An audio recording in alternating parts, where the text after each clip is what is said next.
The shadow of a hawk soared across the dusty main street of Jerome, Arizona. As Margaret Faulkner stepped off the stagecoach, her eyes squinting against the harsh sunlight that she knew would soon fade from her vision forever.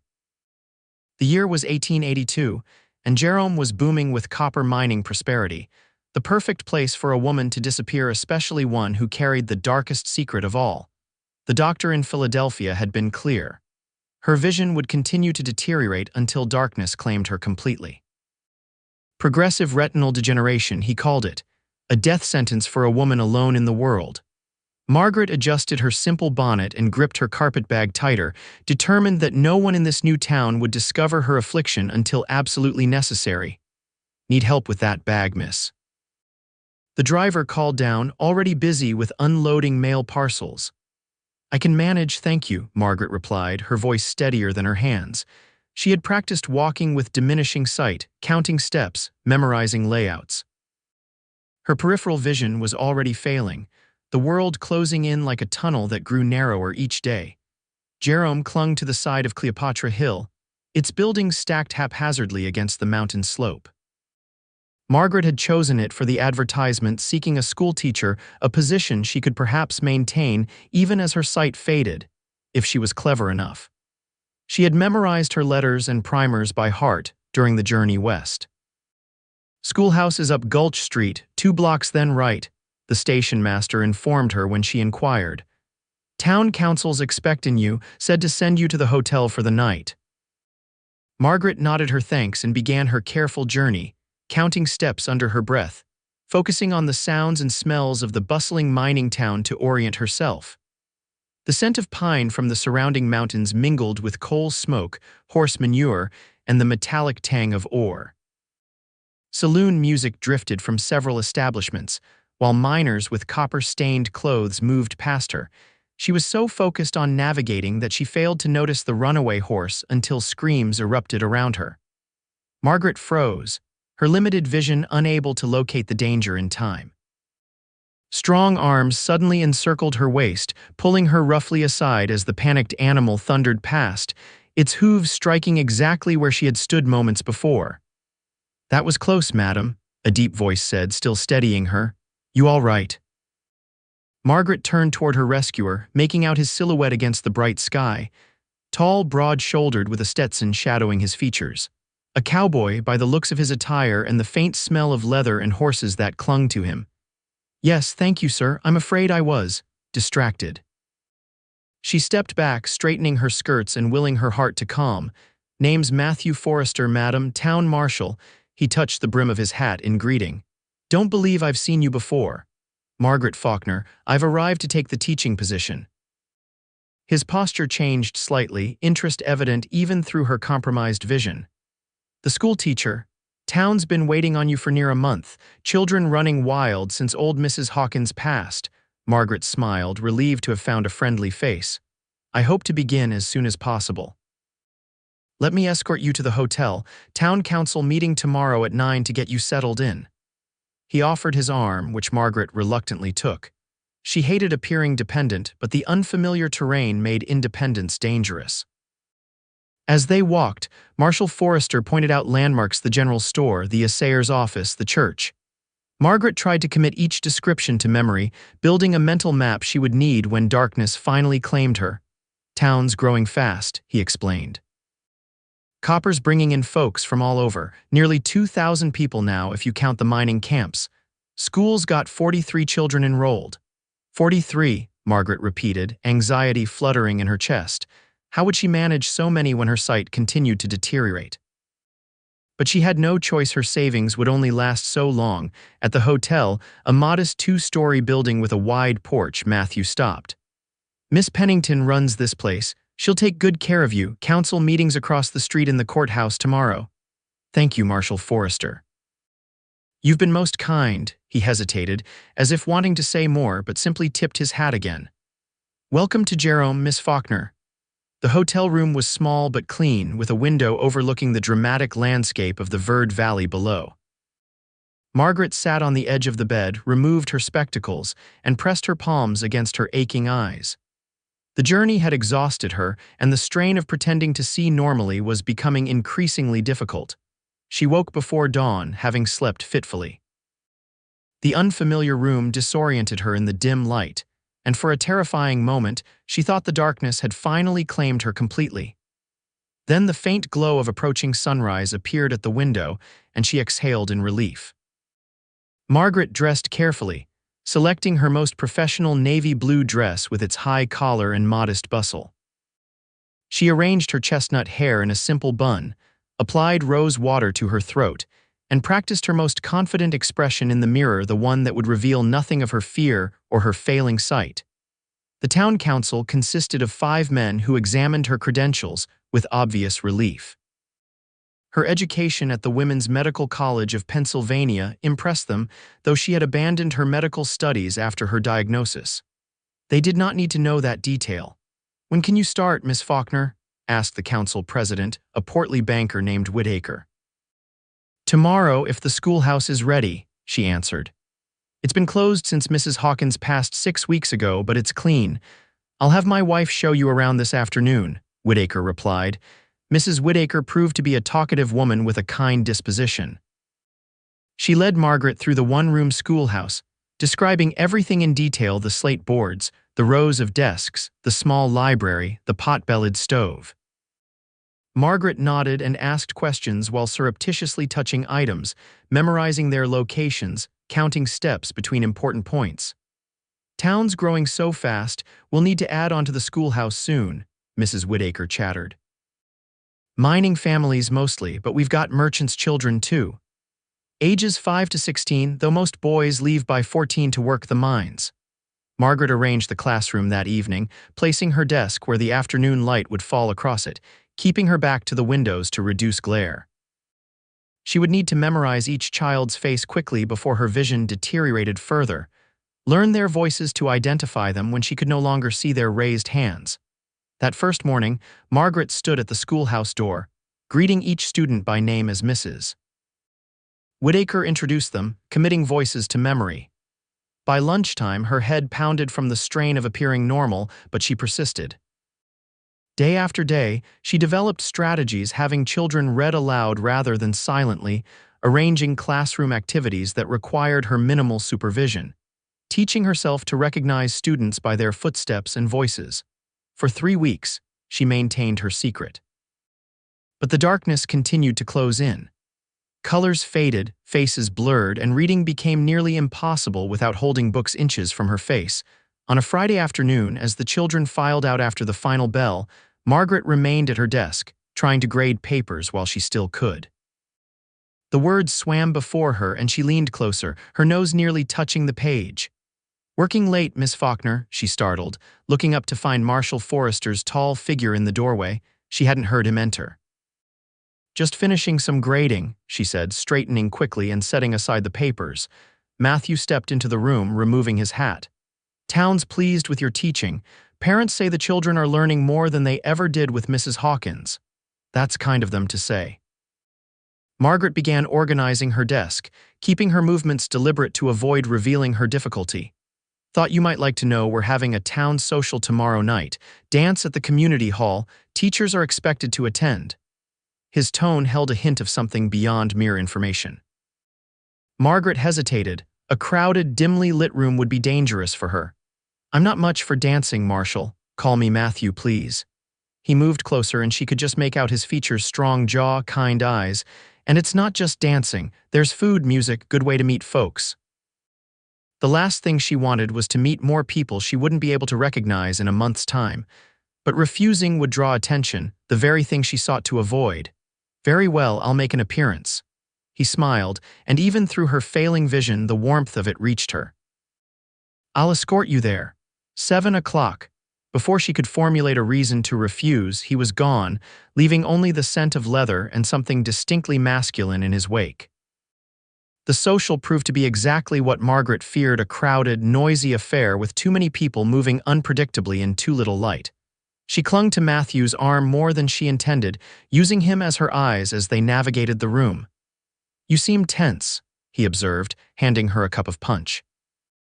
"Large gatherings aren't my preference," she replied, taking a careful sip to avoid spilling. "Mine neither, truth be told, rather be out under the stars." He led her to a quieter corner. Town marshals expected to make an appearance, same as the schoolteacher.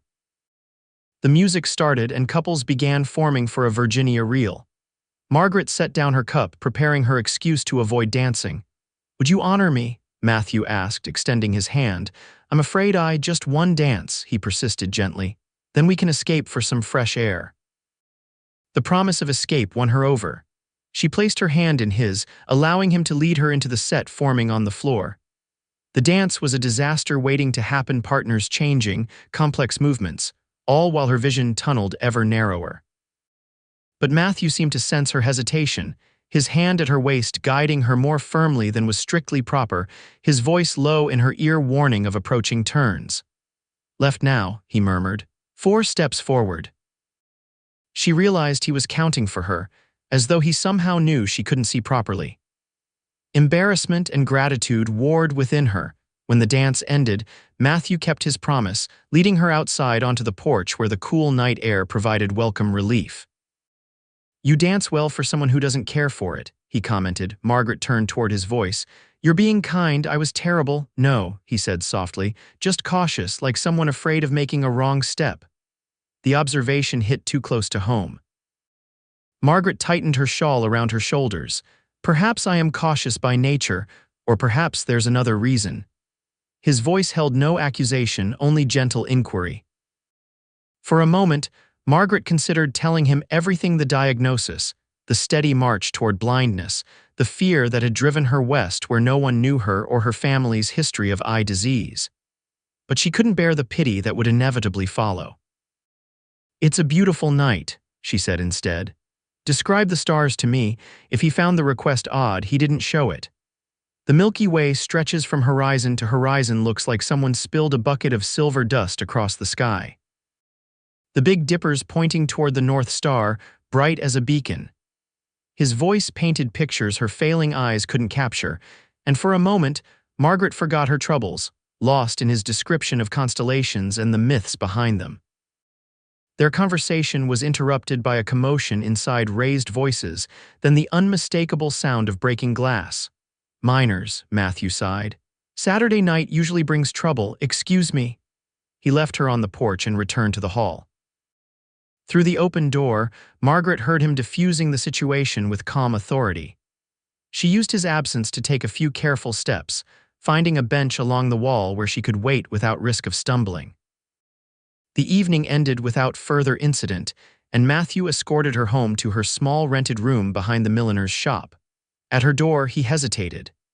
"Miss Faulkner, Margaret, I'd be honored if you'd join me for Sunday dinner tomorrow. Nothing fancy, just a meal at the hotel restaurant." The invitation surprised her. "That's very kind, Marshal, but Matthew," he corrected gently, "and it's just dinner, no dancing required." His humor disarmed her. "Very well, Matthew, I would be pleased to accept." That night, Margaret lay awake, berating herself for accepting his invitation. Encouraging his attention was cruel when she knew her condition would eventually be revealed. What man would want a blind wife? The very thought was absurd. She would have to refuse any further invitations after tomorrow, maintain a polite distance. Sunday dinner stretched into a 2-hour conversation that ranged from books they had both read to the territorial politics of Arizona. Matthew spoke of his past, raised on a cattle ranch in Texas, drifted as a cowboy before taking the marshal's position in Jerome 3 years earlier. Margaret shared selective truths about her Philadelphia upbringing, her teaching experience, carefully omitting any mention of her medical studies or her diagnosis. "Why Jerome?" he asked over coffee. "Most Eastern ladies wouldn't consider a rough mining town." Margaret stirred her cup, considering her answer. "I wanted a fresh start, somewhere different, running from something." His perception was uncomfortably acute. "Aren't we all in some way?" she countered. He conceded with a slight nod. "Fair enough, I came west after the war. Couldn't settle back into normal life in Texas." "You fought in the war between the states?" She calculated quickly. He must have been very young, last year of it. Joined up at 17, saw enough to last a lifetime. He didn't elaborate, and Margaret didn't press. Their Sunday dinners became a tradition over the following weeks. Matthew would arrive at her door promptly at noon, hat in hand, and escort her to the hotel restaurant. Sometimes after dinner, they would walk through town, his arm steady beneath her hand as he pointed out new construction or shared town gossip. Meanwhile, Margaret's vision continued its relentless deterioration. Reading became possible only with a magnifying glass, which she used in private. In the classroom, she relied increasingly on memory and routine, having students read aloud from the primers she once knew by heart. She arranged for older students to help younger ones, praising their leadership while hiding her own limitations. But accidents became inevitable. She bumped into furniture that had been moved, failed to notice raised hands, and once nearly set her sleeve on fire while lighting the stove. The children, bless them, seemed to attribute her mistakes to absent-mindedness rather than blindness, but adults were less easily fooled, Mrs. Whittaker cornered her after church one Sunday. "Are you feeling well, Miss Faulkner? You seem distracted lately." "Just tired," Margaret assured her. "The end of term approaches and there's much to prepare."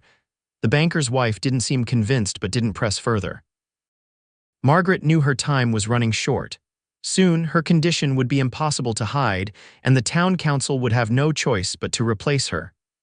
The thought of losing her position, her independence, terrified her more than blindness itself. That afternoon, during their Sunday walk, Matthew suggested they visit the new park area being established on the edge of town. The path was uneven, still under construction, and Margaret stumbled more than once on the rough terrain. "Here, take my arm," Matthew insisted after her third stumble. "I'm fine, truly," she protested, embarrassment heating her cheeks. "The ground's uneven. No shame in accepting help." Reluctantly, she placed her hand in the crook of his arm, letting him guide her to a newly installed bench overlooking the valley below. The view, what little she could make of it, was spectacular copper-red cliffs and green pines stretching toward distant blue mountains. "They're planting gardens here come spring," Matthew explained. "Mrs. Whittaker's idea says every proper town needs a park for Sunday promenading." Margaret smiled, trying to imagine the space filled with flowers she might never see. "It's lovely already."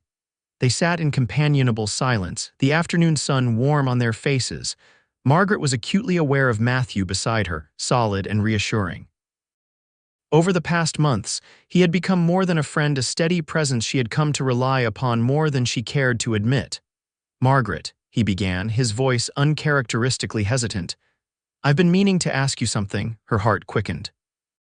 She knew that tone had heard it from suitors back in Philadelphia before her diagnosis changed everything. "Yes, I've noticed," he paused, seeming to reconsider his words. "That is, I've been wondering if you might consider Marshal Forrester." A young boy came running up the path, interrupting whatever Matthew had been about to say. "Fight at the Antelope Saloon. Mr. Peterson says come quick." Matthew stood immediately. "Duty calls."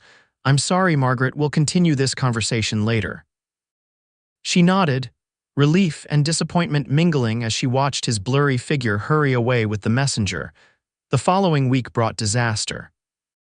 During a spelling lesson, Margaret failed to notice a puddle of spilled ink until she stepped in it, slipping and falling hard against the corner of her desk.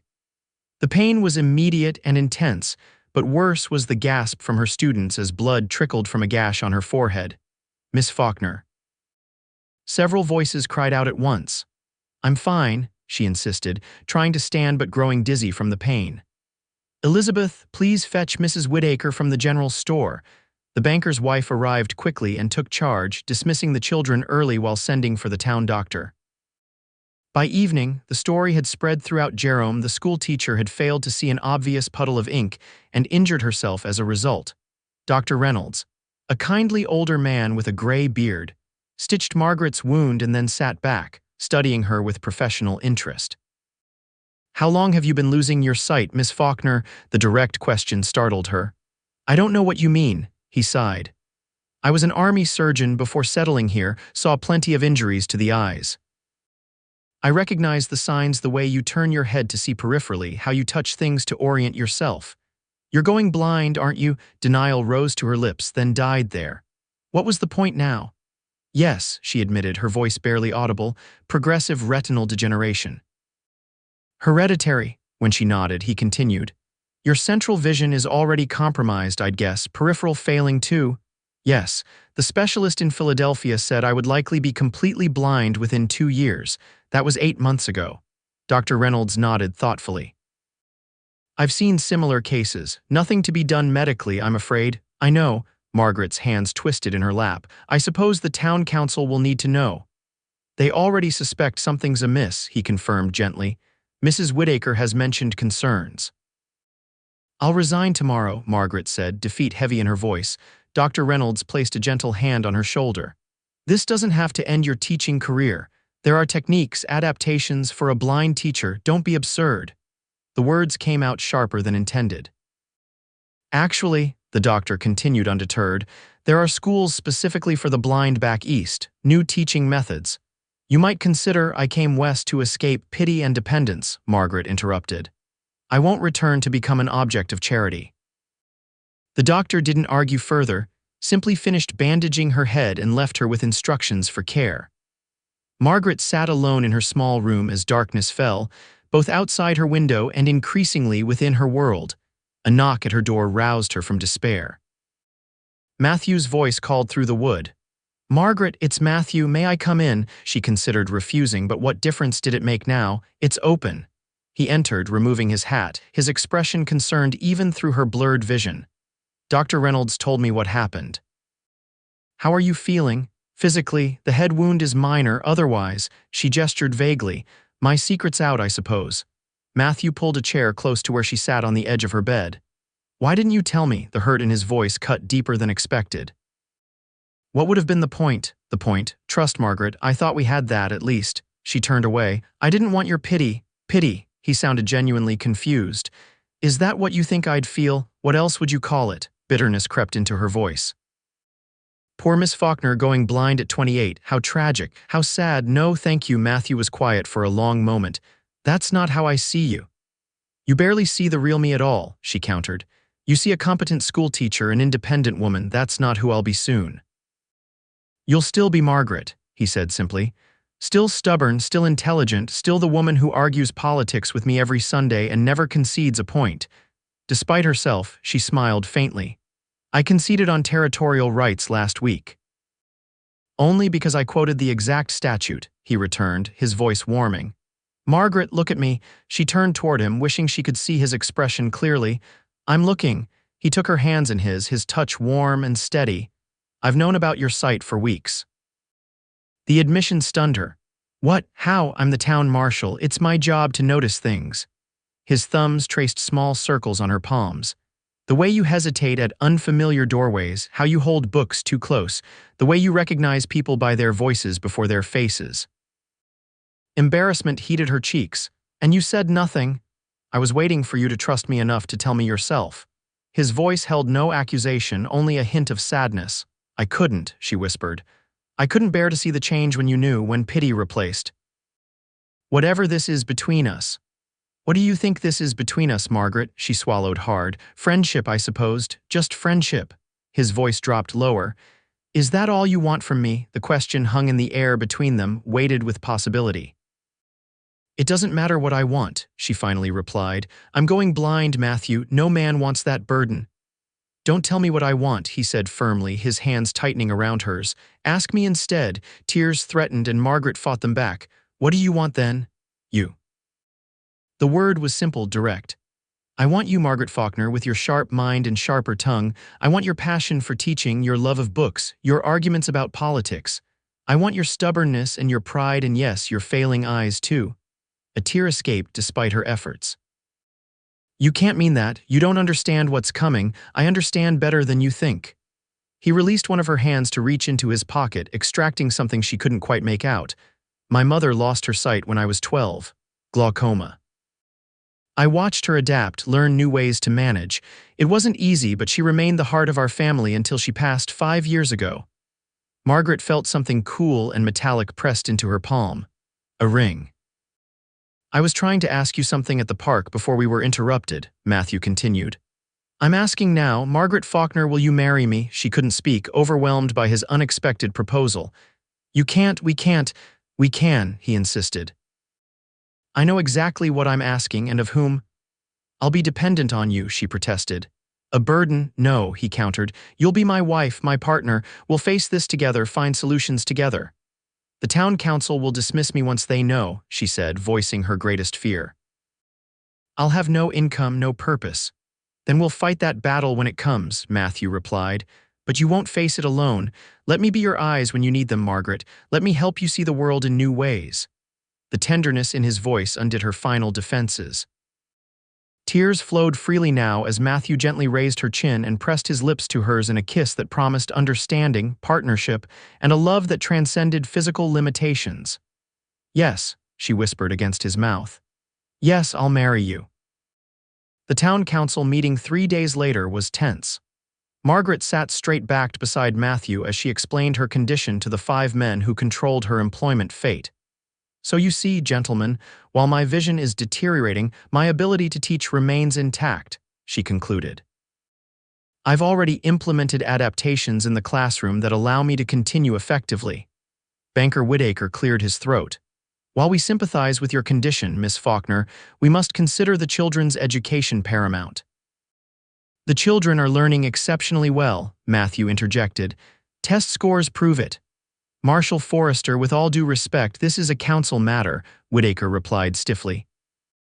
As the man who will shortly be Miss Faulkner's husband, I believe I have some stake in this discussion, Matthew countered, his hand finding Margaret's under the table. A murmur ran through the room at this announcement. Mrs. Whittaker, seated in the audience, beamed approvingly. Nevertheless, the banker continued, a blind teacher is unprecedented. The parents may object, actually. Dr. Reynolds spoke up from his place among the spectators. I've been corresponding with colleagues about Miss Faulkner's situation. There's a school for the blind in Boston where teachers are specifically trained to instruct without sight. They use fascinating methods, raised letters for reading, special slates for writing. Boston is a long way from Jerome, Councilman Miller observed.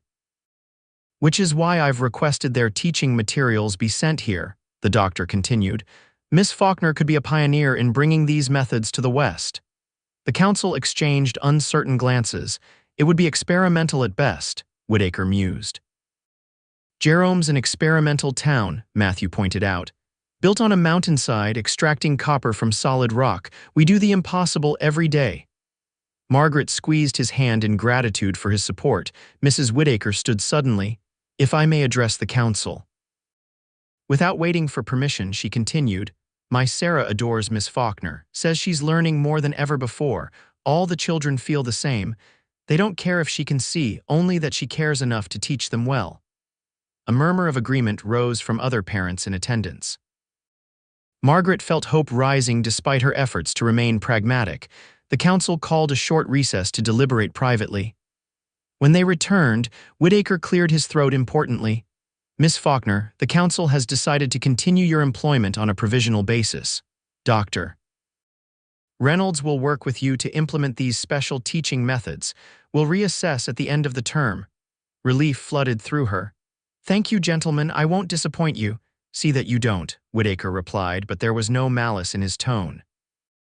And congratulations on your engagement, though I understand the proper procedure would have been to ask the council's permission first. Matthew grinned unapologetically. Some things a man has to decide for himself, council or no council. They married 2 weeks later in Jerome's small church, with most of the town in attendance. Margaret wore a simple cream dress ordered from the general store with wildflowers in her hair. Though she could barely make out Matthew's face as they exchanged vows, the sound of his voice promising to love and cherish her in sickness and in health brought tears to her eyes. Their first home was a small cabin on the edge of town, close enough for Margaret to walk to the schoolhouse with assistance. Matthew had spent days preparing it, arranging furniture for easy navigation, adding rope guides along walls, labeling items with tactile markers Dr. Reynolds suggested. It's not much, he apologized on their wedding night as he carried her across the threshold. But it's ours. It's perfect, she whispered, overwhelmed by his thoughtfulness as he guided her through the space, helping her create a mental map of their home. That night, as they became husband and wife in every sense, Margaret discovered that touch and sound could create visions more vivid than sight ever had. Matthew's hands and lips mapped her body, teaching her a new language of intimacy that required no vision to understand. I love you, he whispered in the darkness that increasingly became her permanent world. "I'll be your eyes, but you'll be my heart." The teaching materials from Boston arrived a month later, bringing new hope and techniques. Margaret learned to use a Braille slate and stylus, mastering the system of raised dots that would allow her to read and write when her sight was completely gone. She introduced tactile learning to her classroom, three-dimensional maps, raised alphabet cards, counting beads. To her surprise, all the children benefited, not just those with learning difficulties. Parents who had been skeptical became supporters, volunteering to help create tactile materials under her direction. "You're revolutionizing education in Jerome," Matthew observed proudly one evening as they sat on their porch, listening to coyotes calling in the distance. Margaret leaned against his shoulder. "I'm just adapting, like your mother did." "She would have adored you," he said, kissing the top of her head. "Almost as much as I do." The complete blindness came sooner than expected, just before their first anniversary. Margaret woke one morning to find even the distinction between light and dark had vanished. For a moment, panic seized her. The abstract knowledge that blindness was coming had not prepared her for the reality. "Matthew," she called, her voice tight with fear. His arms encircled her immediately. He had risen earlier but stayed nearby, as if anticipating this moment. "I'm here, what is it?" "It's happened," she whispered. "I can't see anything, not even shadows." He held her as she wept, not from self-pity but from the finality of it, the closing of one chapter of her life and the opening of another. "What do you need?" he asked when her tears subsided. Margaret took a deep breath. "Help me dress, I have school today." "Are you sure? You could take a few days." "No," she interrupted firmly. "This changes nothing and everything. I've prepared for this. The children have prepared. We continue." That first day of complete blindness tested everything Margaret had learned over the past year. She used a cane to navigate, accepting Matthew's guidance to the schoolhouse, but insisting on managing the classroom alone. "Good morning, children," she announced as they settled into their seats, the familiar sounds orienting her. "Today marks a new chapter for us all. I can no longer see with my eyes, but I can see with my heart and my mind. We will continue learning together, just differently." "Yes, Mrs. Forrester," they chorused, using the name she had taken upon marriage but abandoned in the classroom until now. Today, she embraced both identities fully: Margaret Faulkner, the teacher; Margaret Forrester, the woman adapting to blindness with her husband's support. That evening, exhausted but triumphant, she sat with Matthew on their porch. "Describe the sunset for me," she requested, a ritual they had developed as her sight faded. "The sky's on fire," he began, his arm around her shoulders. "Orange and pink streaks reaching up from the mountains like fingers. A few clouds turning purple against the deepening blue. The first star just appearing, Venus, I think." "It sounds beautiful," she murmured. "Not as beautiful as you," he replied, and she could hear the smile in his voice. "Proud of you today. The whole town is." Life settled into new rhythms after that. Margaret's teaching methods gained attention beyond Jerome, with educators from Prescott and Phoenix visiting to observe her techniques. Dr. Reynolds documented her methods in medical journals, bringing unexpected recognition to their small mining town. When Margaret discovered she was expecting their first child 6 months later, new challenges and joys presented themselves. How would she care for an infant she couldn't see? But as with everything else, they adapted together.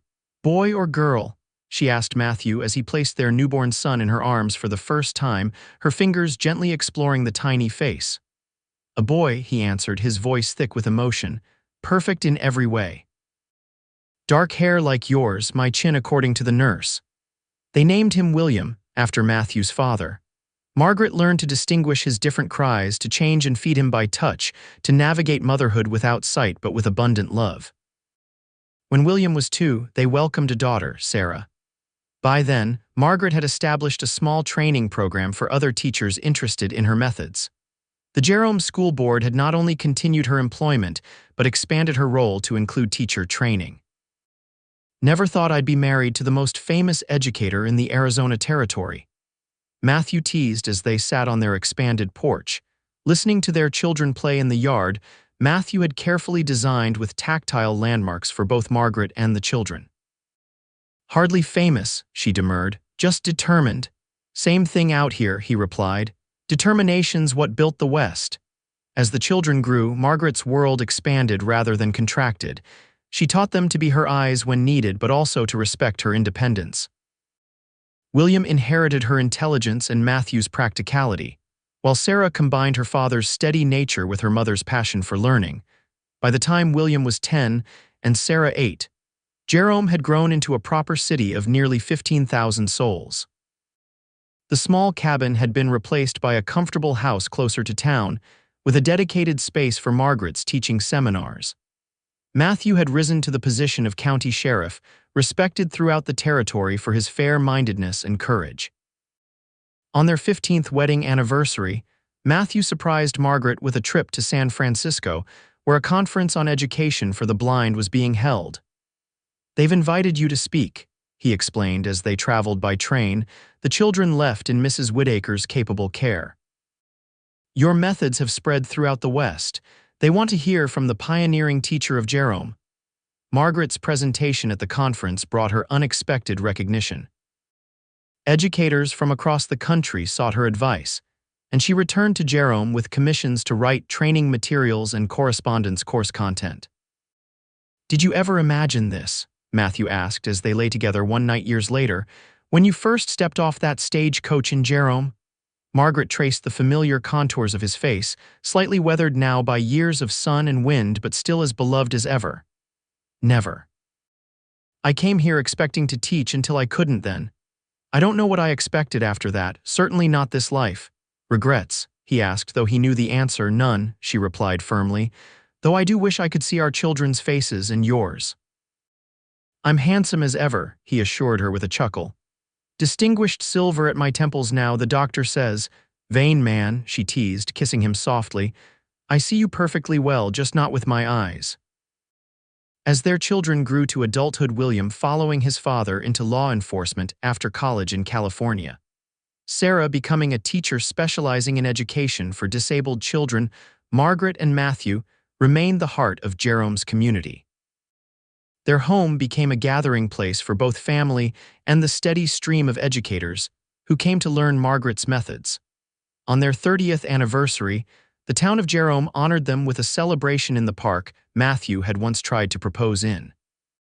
Now a beautiful garden with paths Margaret could navigate confidently, it served as the perfect setting for the community to recognize their contributions. "Marshal and Mrs. Forrester have shown us that limitations exist only in the mind," Mayor Johnson declared to the assembled crowd. "Their partnership has enriched not just their lives but our entire community." That evening, alone on their porch, Matthew described the stars as he had that first night so many years ago. His voice, slightly rougher with age but still strong, painted pictures in Margaret's mind as vivid as any she had seen with her eyes. "Happy, Mrs. Forrester?" he asked when he finished his description. Margaret leaned against the solid warmth of the man who had become her eyes, her partner, her life. "Completely, Mr. Forrester. You've given me a world larger than the one I lost." "No," he corrected gently, his arms tightening around her. "We built it together one day at a time."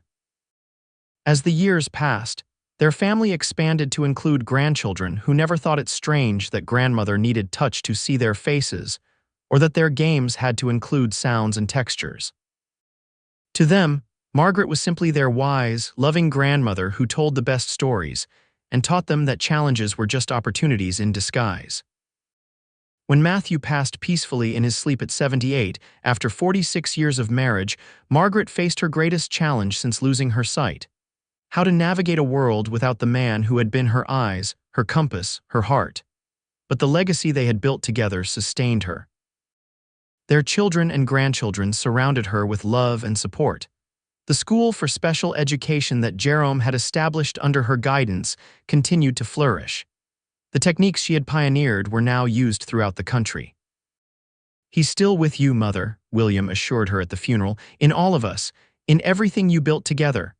Margaret nodded, her fingers tracing the lines of her son's face, now so similar to his father's.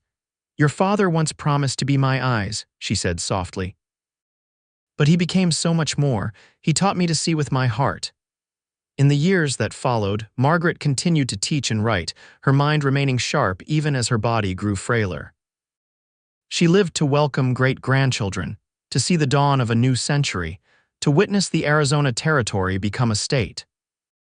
On her 90th birthday, surrounded by 4 generations of family in the garden that had once been just a promise between a blind schoolteacher and a cowboy marshal, Margaret reflected on the journey that had brought her here. "Grandmother," her youngest great-granddaughter asked, "weren't you scared when you knew you were going blind?" Margaret smiled, thinking of that moment on Jerome's dusty Main Street when she had first met the man who would change her life. "Terrified," she admitted. "I thought no man would ever want me, that my life was over before it truly began." "But then you met grandfather," the child prompted, knowing the story but wanting to hear it again.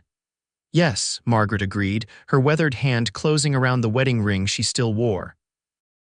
"I told him I was going blind, that no man would want that burden, and do you know what he did? He took your hand," the children chorused, having heard the tale many times. "He took my hand," Margaret confirmed, and said the words that changed everything, "I'll be your eyes." And he was, my dears. But more importantly, he helped me see that blindness wasn't the end of my story, it was just the beginning of a different one. A better one than I could have imagined with all the sight in the world. As twilight settled over Jerome, the town that had welcomed a frightened young woman nearly 7 decades earlier, Margaret closed her eyes, not that it made any difference to her, and sent a silent message to the husband who had taught her to see with her heart. "I'll be joining you soon, my love," she whispered. "And when I do, I wonder, will I see your face at last, or will I know you by the touch of your hand in mine as I always have?" The answer came in the gentle breeze that rustled through the garden, not in words, but in the certainty that filled her heart.